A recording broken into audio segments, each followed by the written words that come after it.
You're really gonna go for the third relapse of the day, Jeffrey? The third relapse?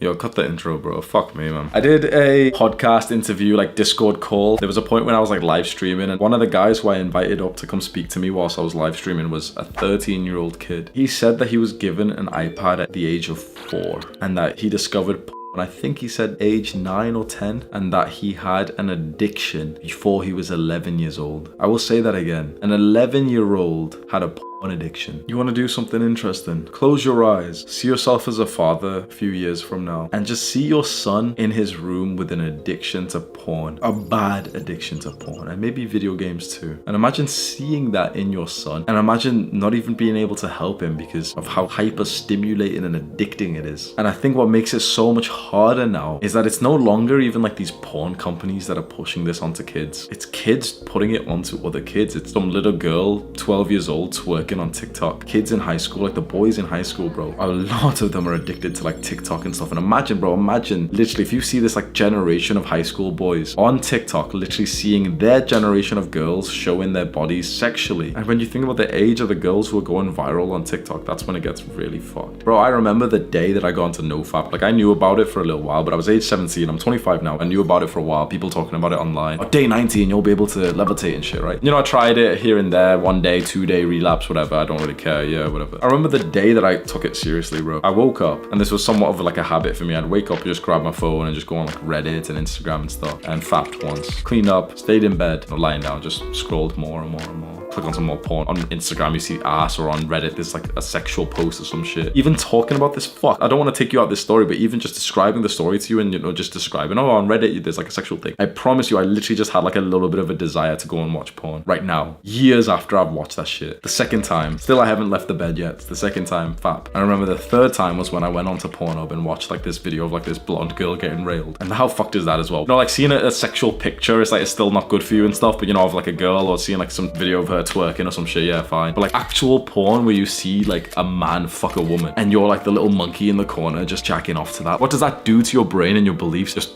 everything about you. You're kind of conditioning yourself to just be like this weirdo who isn't having sex but who's just watching. Bro, the third time, by the time that I finished, I wasn't even fully hard. I'm looking down at my semi-limp dick and thinking, this is fucked, bro. I was 17 years old and my pee-pee wasn't even getting hard. I took NoFap seriously after that because, bro, that is gut-wrenching. As a man, that's your manhood. Your pee-pee is your manhood. To see that it's not working well because you've been death gripping it whilst watching porn, oh, that is so upsetting. You need to stop castrating yourself, because that's what this is. I always give this analogy and it always opens people's eyes, so I'm going to tell you it. What happens if you have a male cat and you castrate it, and essentially castrate, you like chop off its penis and balls or something, you castrate it. It goes from being like this adventurous cat that's almost challenging you, jumping around everywhere, being a bit aggressive, to this like docile, weak, lazy, submissive little being. We know this. Oh yeah, we get pets castrated. It's like a normal thing, right? And we see the transformation. Oh yeah, you know, if your cat's being misbehaving, yeah, go get it castrated. It's a normal thing. Have you ever really stopped to just think like, shit, like that's kind of what I'm doing to myself when I jack off? You're castrating yourself. That life that you're supposed to have inside of you, that drive that you're supposed to have to either go and get women or go and work yourself up to be attractive and successful enough to get women. That drive inside of you just gets diminished and thrown into Kleenex. I can't tell if this is a conspiracy theory, but you remember being told that masturbating and watching porn was good for you? I swear so many guys can remember that being like a general consensus by teachers, perhaps by parents. For some reason, it feels like the government told me that masturbating and watching porn was good for me. So many guys have been able to agree. We can't pinpoint when we were told this by the government, but it feels like that was the message that they conveyed to us. Is this a conspiracy theory to think that was conveyed to us because they want a generation of like submissive men, especially men of like the warrior class, the young men full of testosterone, to just castrate themselves so they're easier to control? And you're probably thinking, well, yeah, like I want to stop, but like I keep fapping, I keep messing up, I keep relapsing. And honestly, yeah, of course you do. It's normal that when you're trying to stop a habit, you still keep doing that thing for some time. It took me a couple of years to really actually make NoFap work, because it's not just like you can just declare, yeah, I'm on NoFap now, I'm not going to fap anymore. It's more so that if you've been fapping for 10 years, it's going to take you some time to be able to fully quit, because it's just like counteracting those bad habits. So a lot of young guys really do get obsessed with this, and they say like, oh, Hamza, I'm on NoFap, and I get to day 7, then I keep relapsing. And I tell them, like, how long have you been fapping for? When did you start? Oh, like, 12 years old, 13 years old. So you've been fapping for 4 years, 5 years, and you've been on NoFap like 2 months, bro. So it's like, you can't just expect it to be perfect overnight. It's like, are you fapping like once a week? That's probably like a good level of progress. Perhaps a month from now, fap every 8 days, 9 days, 10 days. Perhaps 6 months from now, fap every 3 weeks. Perhaps a year from now, fap less than once a month. And at that point, it's like, yeah, it's fine, bro. Why do the people of NoFap become successful? And of course, this is a little bit cringe. It's like a lot of guys who get onto NoFap still stay losers. But generally, a lot of the successful men have this in common. They stopped masturbating and watching porn. The greatest motivator that you have is the drive to fuck women. Honestly, like, I know it's kind of offensive or controversial, but it is true. The greatest motivator as a man. But if you really think of yourself as an animal, what's your motivator, bro? Because there's two. There's one, to survive. So if you're hungry or thirsty or some shit, or you need shelter, that's the biggest motivator you have, to survive. But once your survival needs are met, which it is for 99.99% of guys here, then what's left is the biggest need, the biggest desire to fuck. And when you get rid of that desire, it's like, bro, you've achieved like most of what you needed to do with your life. And so of course you feel kind of lethargic and lazy and shameful and just tired. Of course you don't feel motivated to do hard work. Of course you don't even enjoy hard work after you've just bust 50 nuts over the last 2 months. The men of NoFap become successful because they're able to harness their sexual energy, which is so incredibly important. And I know it does sound cringe. Oh, the men of NoFap and stuff. It sounds cringe, but the thing is, your sexual desire is incredibly important, and it's being stripped away from you by your own hand, but by the cause, I think, of external influences, which are telling young men that it's okay to just spill their seed just because it's normal. I gave this analogy once, and I think you'll be interested. Imagine you put 2 men in a cage, this weird, fucked up social experiment, and you tell them, fight and don't stop till one of you are dead. Imagine you did this like psychological experiment, and you wanted to see what man would fight harder. One of the men, we fill him up with food first, and we also tell him, yeah, you masturbate. Oh, here's a woman, have sex. Boom. So he's empty of nut and full of belly. The other guy, no food for you, and also full balls for you, no nutting. He's got an empty stomach and full heavy balls. I know this sounds silly, but I really just want you to imagine this competition, this fight. We have this man with a full stomach, he's digesting fucking refined carbs right now, and empty balls, and this man with an empty stomach and full balls, and we tell them, fight to the death. Honestly, bro, do I even have to ask you who's gonna win? All of us right now, I think every single person right now would say this guy, right? Some nerd might come in, oh, but this guy's got more carbs and glycogen. Just shut the fuck up. If you really imagine like a realistic scenario of some guy eating a big meal and then like nutting, and the other guy staying fasted, bro, this guy who stayed fasted, he's literally hungry and he's horny. Bro, he's gonna fuck this guy. Like, not like that, but he's gonna fuck him up though. Right now, okay, this experiment's like really weird and stuff, right? But is it that different from what's just happening in normal life anyway? Because we as men, we're in competition, bro. If you want to study and get good grades, your grades are not just in a vacuum. Your grade is based on what other people get. Your grade is actually a competition against other people. In your business, in your career, you're competing against other people. To attract women, you're competing against other men. Why are we spilling our drive to compete? Why not hold that and actually use it for something that's worth more than just a few seconds of hedonistic pleasure? That's why the men of NoFap become more successful, because they're able to harness what may be the greatest drive we have, is our sexual drive. And this isn't some like weird ass advice, oh yeah, get to day 90 or some shit. I'm not saying to get to a particular day. I've never been one of these guys. I hate that advice of like, yeah, get to day 90 or some shit. I don't think the benefit of NoFap comes in streaks. I think the benefit of NoFap comes when you just reduce the quantity of like nuts per month, per year. I have a problem with most of the NoFap YouTubers. If you can think of a NoFap YouTuber right now, chances are I don't like them. I think they're bad for you, even though that's weird to say. It's like, I think they're actually bad influences, because they're pressuring you to stay on the streak, and they've convinced you that if you relapse, if you mess up the streak, you lose all the benefits and you have to start again. Bro, that sounds fucked up to me, because imagine a fitness channel telling a fat guy of all these benefits that he could get if he gets onto exercise, and then tells him like, oh yeah, by the way, like if you mess up your streak and you miss one workout, all of the benefits reset. Imagine telling a fat guy that he has to go to the gym every single day, and if he misses one day, all of the benefits reset. That is inhumane. And that's what these NoFap YouTubers do to you, and they convince you that you need to be on a streak. You don't need to be on a streak. You just need to reduce how often you fap per month, per 6 months, per 3 months, per week. Keep your balls full, bro, like nice and heavy.